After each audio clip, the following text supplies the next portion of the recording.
The subsequent question is a slightly involved question, but I'll read it out and perhaps we can comment on it.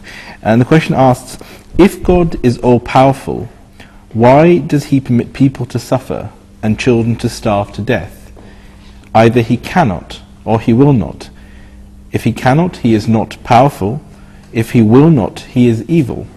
For both these reasons, the person thinks that God is therefore not worthy of being worshipped. I think that may be our Ahmadi viewers' interpretation of that. But perhaps the panel could just shed light on this question of God Almighty allowing suffering to occur. Well, I think there are various angles from which this question can be discussed. It's a very involved question.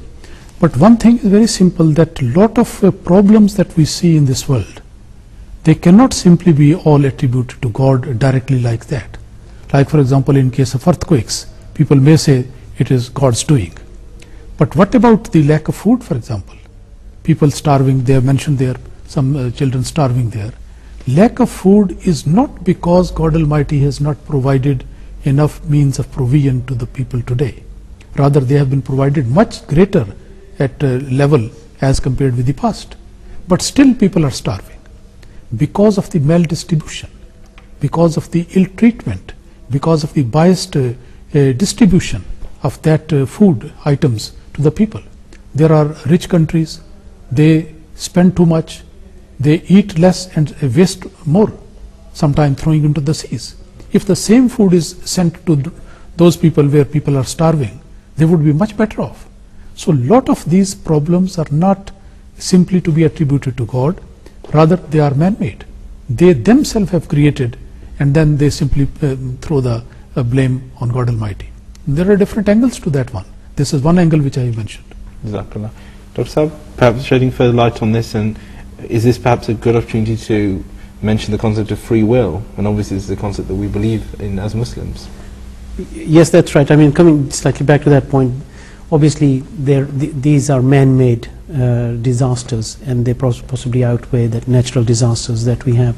So it is the imbalance that man has created which is leading to that.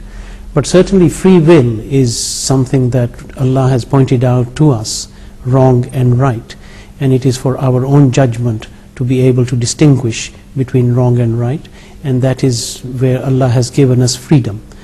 So I mean, when that has been done, then we have to raise the question of accountability.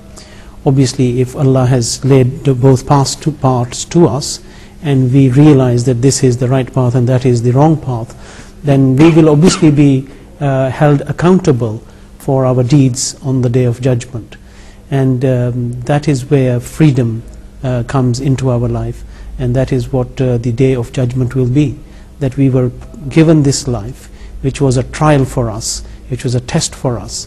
We had these evil pulls as well. But what was our character like?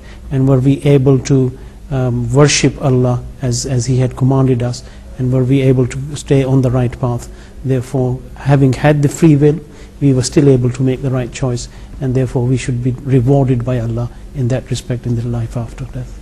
I should mention before on this topic of free will, I should mention actually the question, a subsequent question, which perhaps can be answered at the same time. Yeah. And they said that if the answer comes back to this question of free will, he says, if you come back with the answer that it is to give us free will, in other words, God allows people to suffer because of free will, then how do you reconcile a small child dying in the torments of hunger and with this concept of free will? And she goes on to say that, is it worth the whole issue of free will to allow a child to die of hunger?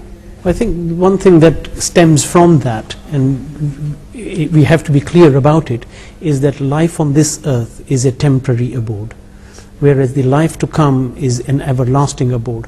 And if you consider about the creation of life, man has a very narrow-minded view of things around him. He only looks at what is there in front of him. Whereas if he was to look at the whole of the creation, then he would realize that this is part of the overall plan of Allah. And that therefore having this type of suffering is something that is perhaps temporary, whereas in the everlasting life, when that judgment is made, these factors will of course be taken into account by Allah, And that is the life that we all aim for, is that the good we do in this life, that is the everlasting life, and that is the life that is more that we should make ourselves work towards. So suffering in this life, in that respect, we have to take into account of a wider picture, that it is the everlasting life that we look forward to, and that is where we should look for our rewards from Allah. Imam, so obviously we're saddened when we hear stories of perhaps a child starving to death or dying with a natural disaster. I mean, obviously the recent events in Haiti are a case in point where natural disaster impact on people's lives, but perhaps you can shed further light on this concept of well, it's free will. as I said, it's a very involved question and it needs a lot of deeper explanation. But the main point is that we have to see what is the divine plan of the whole creation. Allah Almighty has created so many good things, people forget. Each and every person who comes into this life, that has been given a lease of life by God Almighty. And the faculties, amenities, facilities, food, and all these sources of enjoyment, everything has been provided by that. The same God who has given us everything, He also says that I have created the death as well. خَلَقَ الْمَوْتَ وَالْحَيَاةَ لِيَبْلُوَكُمْ أَيُّكُمْ أَحْسَنُ عَمَلًا. I have created the life and the death so that we can see and find out who is best in his deeds. That is to say, as Dr. Sahib pointed out rightly, that this life is not all that we are here.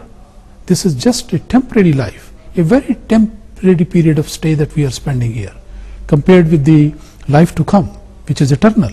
This life on the planet would not be more than tip of the iceberg. A very small part is there, just less than a second even, that we are spending here, and the whole time is over there. So it should be taken in this way that people die, and everybody has to die. Sometime, some people, they say innocent people have died, children have died, but there are some other people, maybe because of their bad doings, because of some punishment from God, for the things which they have immediately done or they might have done in the past. For any fault of them, that might be there. Or might be simply Allah Almighty wanted to create space for other people. If people think that, why these people have died or other people have died, the question is, why after all people die? Just imagine, if the death has been taken away from the whole scheme of divine creation, then perhaps we do not have find this place to sit and to record this program. There will be so many people on this earth. If all the people since the creation of mankind, they are still there living, then perhaps nobody will find enough space to stand there. So this is something. But the point is to be remembered that the people, they have to leave this platform of this world sooner or later. But God Almighty says, the people whom I call beforehand, then of course they are not at all going to be penalized or punished because of the fact that they died like that. Rather, those people who die in accidents, they are, according to the Holy Quran, they are going to get more rewards. And that the life eternal to come, that is a place where they are going to be rewarded like that. Jazakallah.